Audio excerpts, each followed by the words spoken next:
For Catholics, the gospel just simply isn't enough. The Pope, the embodiment of Christ on earth, has the authority to make any law he wants and impose penalties at will.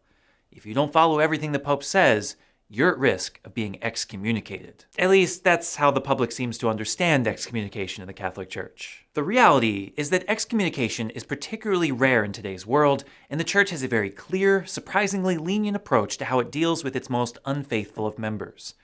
What does it mean to be excommunicated in the Church, and how can someone be readmitted when it occurs? This is Catholicism in Focus.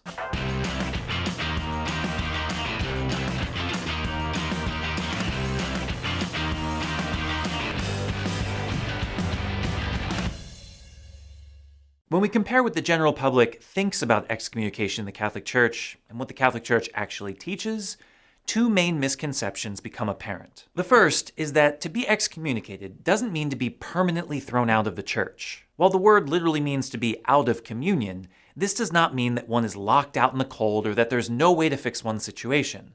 When someone is excommunicated, they remain a part of the Church. They are still baptized Christians and considered members of the Catholic Church, just without all of the same rights as before. Those who are excommunicated are forbidden from three things: ministerially participating in the celebration of the Eucharist or other ceremonies of worship, receiving the sacraments or sacramentals, and exercising any ecclesiastical offices, ministries, or functions. Think of it like an academic suspension just for the Church.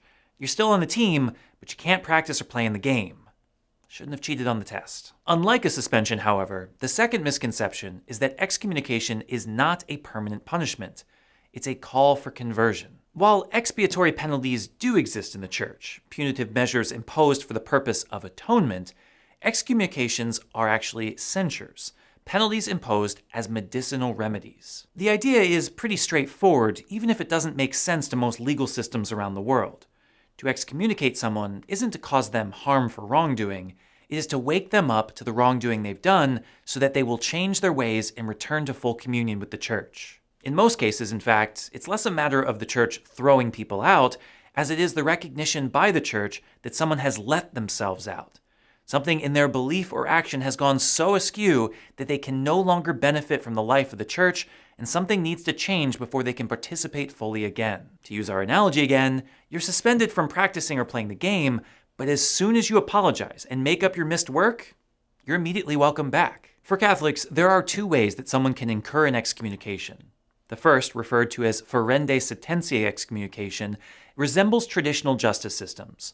When a crime is committed, an investigation or trial is held, and the guilty party is given a punishment. For this type of excommunication to occur, an offender must commit their crime publicly and receive an official notification from a church authority of their excommunicated status. In such cases, excommunication is said to be imposed as it results from a formal church decision. Most of the time, this occurs after written warnings and numerous attempts to reconcile the offender to the faith. Bishops aren't just going to wake up one morning and start excommunicating their enemies. At least, not anymore. This process is quite different from the other form of excommunication. Whereas ferende sententiae derives its authority from the discretion of the bishop and so must involve an investigation and public decree, late sententiae derives its authority from the law itself, meaning that it is incurred automatically. Certain things are so bad they damage the soul and rip one away from the community. Obviously, these forms of excommunication may be public, in which case a church authority may declare the penalty formally, but this is not necessary. Excommunication occurs the moment one commits the offense, meaning that in many cases, the offender may be the only one in the world who knows their offense. As of the 2021 update from Pope Francis, there are 9 actions that incur automatic excommunication: apostasy, heresy, or schismatic behavior, as defined by Canon 751, desecration of the Blessed Sacrament, attempting to ordain a woman, physical violence against the Pope, absolving an accomplice in a sin against the Sixth Commandment, directly violating the seal of confession, ordaining a bishop without papal mandate, procuring an abortion, and serving as an essential accomplice to any of the above actions. In the past, becoming a part of the Freemasons also incurred automatic excommunication, but this was removed with the 1983 Code of Canon Law. Now, what's critical to remember in studying a list like this is that, like everything in Catholic moral theology, there are always a number of factors to consider, meaning that there can be exceptions. It is never just about the action.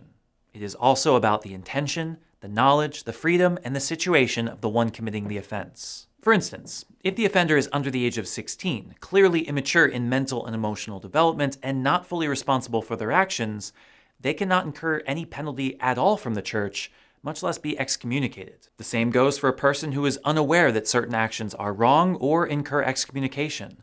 While lawyers in civil society will tell you that ignorance of the law is not a defense, for the church, it is. Just as in the case of mortal sins, no one is considered fully culpable for their actions if they were influenced by physical threats, were coerced by fear, or were overwhelmed by potential dangers, real or imagined, as long as the action wasn't intrinsically evil. Self-defense is also an exception, so if the Pope attacks you first and you hit him back, you're in the clear. Those who lack the use of reason are also exempt from penalties, even if the lack of reason is the result of culpable drunkenness.